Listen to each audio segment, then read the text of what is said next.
తల్లి, తెలంగాణ తల్లి మూర్తిభవించిన ఒక దేవతలాగా కేసీఆర్ గారు అదేవిధంగా తెలంగాణ ఉద్యమంలోని పెద్దలు ఆనాడు ప్రతిష్ఠించినారు 2007 సంవత్సరంలో.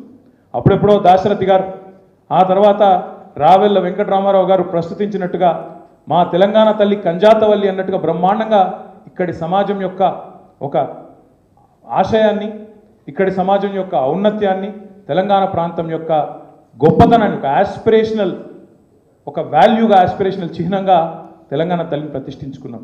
ఇవాళ ఈ ముఖ్యమంత్రి ఏమంటున్నాడు? అత్యంత సుసంపన్నమైన రాష్ట్రమైన తెలంగాణ తల్లి, ఈ తెలంగాణ రాష్ట్రానికి తల్లిగా ఉండే తల్లిని కేవలం ఇక్కడి పేదరికానికి, ఇక్కడ ఉండే సమస్యలకు చిహ్నంగా నేను ప్రతిష్ఠిస్తా అని చెప్పి ముఖ్యమంత్రి అంటా ఉన్నాడు. రూపుమాపుతా అంటా ఉన్నాడు, రూపు మారుస్తా అంటున్నాడు. కేసీఆర్ చేసిన పోరాటాన్ని రూపుమాపుతా అంటా ఉన్నాడు. ఇది ఎంత మాత్రం ఆమోదయోగ్యం కాదు. ఎందుకంటే అధికారం ఎవరికి శాశ్వతం కాదు. ఒకనాడు ఇందిరాగాంధీ గారు ప్రతిష్ఠించిన భరతమాతను వాజ్పేయి గారు రాగానే మార్చేయలేదు. అదేవిధంగా భారతదేశంలో ఎన్నో చోట్ల అధికార మార్పిడి జరిగింది. తెలుగు తల్లి విగ్రహ రూపం మారలేదు. అదేవిధంగా కన్నడ మాత పేరిట పెట్టుకున్న విగ్రహం రూపం మారలేదు. కానీ ఇక్కడ ముఖ్యమంత్రి ఎంత కురుసబుద్ధి, ఎంత లేకి వ్యక్తి అంటే కేసీఆర్ మీద కోపంతో ఆఖరికి తెలంగాణ తల్లిని కూడా ఇవాళ మార్చే ప్రయత్నం ఏదైతే చేస్తున్నాడో చరిత్ర క్షమించదు. ఇట్లాంటి మూర్ఖపు పనులు ఎవరు చేసినా తప్పకుండా దానికి ప్రజల ఆమోదం ఉండదు. ప్రజల నుంచి చీత్కారం తప్ప ఏనాటికైనా కూడా వ్యతిరేక భావన తప్ప ఏనాటికి కూడా వీటికి ఆమోదం లభించదు. కాబట్టి ఆ ప్రయత్నం ఇప్పటికైనా విఘ్నతతో విరమించుకోవాలని చెప్పి ప్రభుత్వానికి విజ్ఞప్తి చేస్తున్నాం. ఒకవేళ వాళ్ళక ఔన్నత్యం కానీ, ఒకవేళ వాళ్ళక పెద్ద బుద్ధి కానీ లేకపోతే ఒకటి మాత్రం పక్క, మళ్ళీ 4 ఏళ్ల తర్వాత ఆ సెక్రటేరియట్లో తప్పకుండా జరగాల్సిన కార్యక్రమం జరుగుతుంది. నువ్వు ఎన్ని కథలు పడ్డా, ఎన్ని కార్యక్రమాలు చేసినా తప్పకుండా మళ్ళీ తిరిగి తెలంగాణ తల్లే తన సరైన స్థానంలో ఉంటుంది.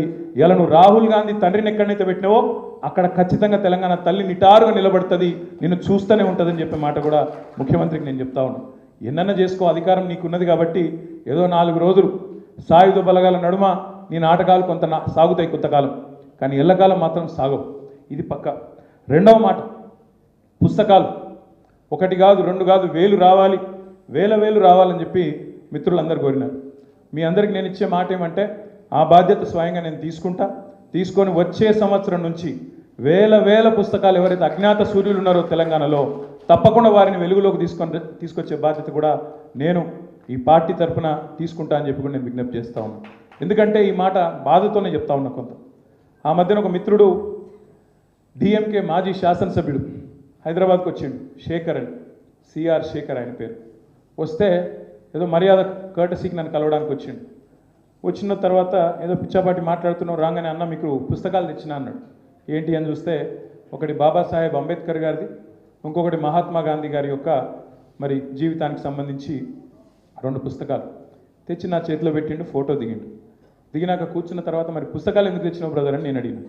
అన్న మాకు ఒక అలవాటు, మా పార్టీలో ఎవరిని కలిసినా, పెద్దలను కలిస్తే ముఖ్యంగా మేము మా పార్టీ యొక్క ఐడియాలజీకి సంబంధించిన పుస్తకాలు, ద్రవిడియన్ ఫిలాసఫీ, ఐడియాలజీ, పెరియార్ నుంచి మొదలు పెడితే తమిళ కల్చరు, వాటికి సంబంధించిన పుస్తకాలు మేము బహుమతిగా ఇస్తూ ఉంటామన్నా. హైదరాబాద్ రాగానే మిమ్మల్ని కలవాలనుకున్నప్పుడు నేను కూడా పోయి హిమాలయ బుక్ డిపో పోయినా మీ దగ్గరకు వచ్చేటప్పుడు, మరి తెలంగాణ చరిత్రకు సంబంధించిన ఏమైనా ముఖ్యమైన పుస్తకాలు ఏమైనా దొరుకుతాయేమని చెప్పి దేవులాడినా. దురదృష్టవశాత్తు అక్కడ దొరకలేదన్నా. అందుకే దొరికిన 2 మంచి పుస్తకాలు తెచ్చి మీకు ఇచ్చిన అన్నాడు. ఎక్కడో గుండె చిన్నగా, ఆయన కావాలని ఇన్సల్ట్ చేసినట్టు కాకపోయినా ఎక్కడో కొద్ది గాయమైనట్టు అనిపించింది. అయ్యో మనం ఈ పని చేసి ఉండాల్సిందేమో, ఇంకా విస్తృతం చేసి ఉండాల్సిందేమో అనే మాట అనిపించిన మాట వాస్తవం. ఎక్కడో కొద్దిగా మనసు చూక్కుమన్నది. అందుకే దాని ఆధారంగానే చెప్తా ఉన్నా. తప్పకుండా ఇందాక పెద్దలందరూ చెప్పినట్టుగా ఇంకా చాలామంది పుస్తకాలు, ఇవాళ కేవలం మీరు చూసింది కొన్ని మాత్రమే.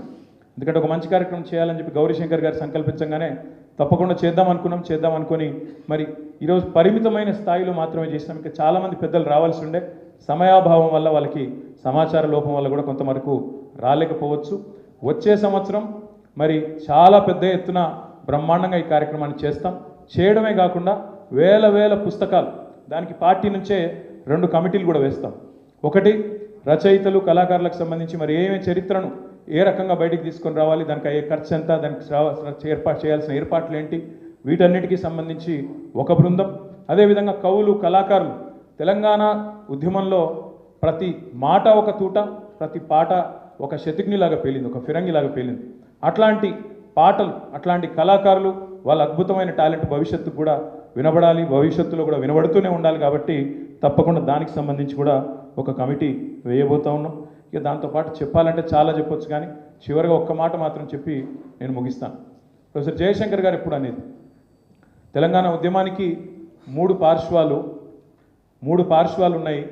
ఒకటి సెన్సిటైజేషన్, అంటే భావజాల వ్యాప్తి. ఎప్పటికప్పుడు చర్చ జరగాలి. ప్రభుత్వాలు తమ మాట తప్పినప్పుడు, తాము ఇచ్చిన హామీలు విస్మరించినప్పుడు, ప్రజలను మోసం చేస్తున్నప్పుడు ఎప్పటికప్పుడు ప్రజలకు చైతన్యవంతం చేయాల్సిన బాధ్యత ఇటు మీడియాది కానీ, ప్రతిపక్షంగా మాది కానీ, ప్రజా సంఘాలది కానీ, పౌర హక్కుల మరి పోరాటాలు చేసేవాళ్ళు కానీ అందరి మీద కూడా ఉంటుంది. సెన్సిటైజేషన్ అనేది నిరంతరం జరగాల్సిన ప్రక్రియ. 365 రోజులు 24 గంటలు ఏ రూపంలో అయినా, మీడియా రూపంలో, సోషల్ మీడియా రూపంలో, పాటల రూపంలో, మరి అదేవిధంగా సినిమాల రూపంలో, నవలల రూపంలో రకరకాలుగా జరగాల్సిన కార్యక్రమం. రెండవది యాజిటేషన్, ఆందోళన పదం. ఆందోళన పదం ఎప్పుడు అవసరమైనప్పుడు, సందర్భం వచ్చినప్పుడు. మన లగచర్లో వచ్చింది, ఈ అదానీ గారి విషయమే వచ్చింది. అదే మాదిరిగా ఇంకా చాలా విషయాల్లో ఇప్పుడు గురుకుల బాట నడుస్తున్నది. అట్లా సందర్భం వచ్చినప్పుడు ప్రజల దృష్టికి సమస్య యొక్క తీవ్రతను తీసుకొని పోవాల్సిన సందర్భం ఏర్పడ్డప్పుడు ఔచిత్యాన్ని బట్టి ఆ రోజు ఆందోళన పదంలో కూడా పోవడానికి వెనుకాడవద్దు. ఎప్పటికప్పుడు ఆందోళన పదంలో కూడా సందర్భాన్ని బట్టి పోవాలి. ఇక మూడవది డెమోక్రటైజేషన్, అంటే అల్టిమేట్గా ప్రజాస్వామ్యంలో మరి తలరాత రాసేది ఎన్నికలు. అల్టిమేట్గా ప్రజలే రాస్తారు. ఆ ఎన్నికల్లో వారే కీలక భూమిక. కాబట్టి ఆ ఎన్నికల్లో పాల్గొనడం ద్వారా ప్రజాస్వామికంగానే మన యొక్క డిమాండ్ను, మన యొక్క హక్కులను నెరవేర్చుకోవాలి అనే మాట జయశంకర్ గారు ఎప్పుడు చెప్తూ ఉండేది. మరి ఈ 3 అంకాల్లో కూడా సెన్సిటైజేషన్లో, యాజిటేషన్లో, డెమోక్రటైజేషన్లో, మూడింట్లో కూడా కవులు, కళాకారులు, రచయితలు, సాహితీవేత్తల పాత్ర ఎంతో ముఖ్యమైనది. కాబట్టే ఈ దీక్షా దివస్ సందర్భంగా వారు తెచ్చిన ఈ పుస్తకాలు, వారు తీసుకొచ్చిన వివిధ రూపాలని వాళ్ళు ప్రదర్శించడం ఇక్కడ జరిగింది. భవిష్యత్తులో కూడా ఇదే రకంగా మరి పార్టీలకు అతీతంగా, రాజకీయాలకు అతీతంగా, ఎందుకంటే ఇందాక నేను చెప్పింది ఊరికే చెప్పలేదు, అధికారం శాశ్వతం కాదు, అధికారమే పరమావిధి ఎన్నటికీ కారాదు. కానీ తెలంగాణ శాశ్వతం, అది సాధించింది తప్పకుండా తెలంగాణ ప్రజల పోరాట స్ఫూర్తితో, అమరుల అమరత్వంతో, కేసీఆర్ నాయకత్వంలో సాధించిన మాట ఇది వాస్తవం. ఎప్పటికైనా ఎవరైనా ఒప్పుకోక తప్పని వాస్తవం. కాబట్టి మనం దానికోసం, అధికారం కోసం కాదు, కేవలం తెలంగాణ చరిత్రని భవిష్యత్ తరాలకు నిక్షిప్తం చేసి అందజేయడం కోసం ఈ ప్రయత్నాన్ని పూర్తి స్థాయిలో చేస్తామనే మాట మళ్ళొక్కసారి మీకు తెలియజేస్తూ, ఈరోజు ఇంత పెద్ద ఎత్తున మరి ఈ కార్యక్రమంలో ఇంత తక్కువ సమయంలో పాల్గొన్న మా మిత్రులందరికీ కూడా హృదయపూర్వకంగా నమస్కారాలు, ధన్యవాదాలు తెలియజేస్తూ జై తెలంగాణ.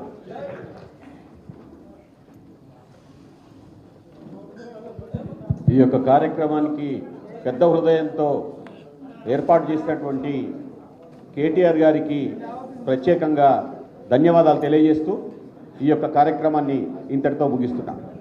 జై తెలంగాణ. గౌరవనీయులు పెద్దలు సభాధ్యక్షులు అన్న జూలూరి గౌరీశంకర్ గారికి, పెద్దలు ఉచితంగా చెప్పిన గ్రామానికి ఈ భావజాల వ్యాప్తి జరగాలని కోరుకున్న పెద్దలు పాపారావు గారు, కేసీఆర్ గారి బ్యాచ్మేటు, సిద్దిపేటలో జర్నలిజంలో తన